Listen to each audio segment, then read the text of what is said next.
So hello guys and welcome back to the channel. Today I'm going to show you how to turn on private browsing on Safari. There's a few things you need to keep in mind, so let's first start with settings.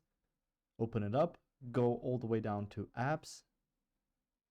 From there find the letter S, which will be right about here, and it says Safari, so click on that.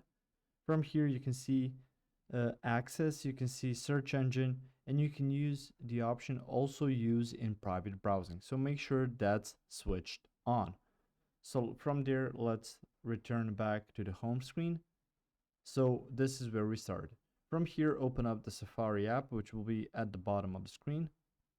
And on here, you can click on tabs. And from there, let's just swipe to the right.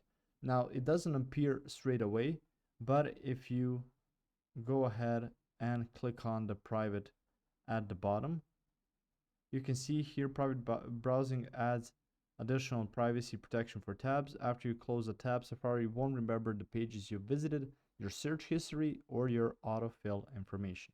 So you click on done, and you can see right now you're in private browsing. And it's really easy to recognize if you're in private browsing or not, since it states right at the top, Safari is designed with privacy in mind, so you will see private browsing right away. If you want to switch back, you can always go to start page, and you can see it's a bit more in light mode, so it's brighter, and this is a bit more of a dark mode theme, so you can recognize between the two. If you found this information helpful or useful, you can like the video, you can also share the video, you can subscribe to the channel and click the notification bell to get notified about new videos on Safari or some other topics you might enjoy as well. See you guys in the next video. Goodbye.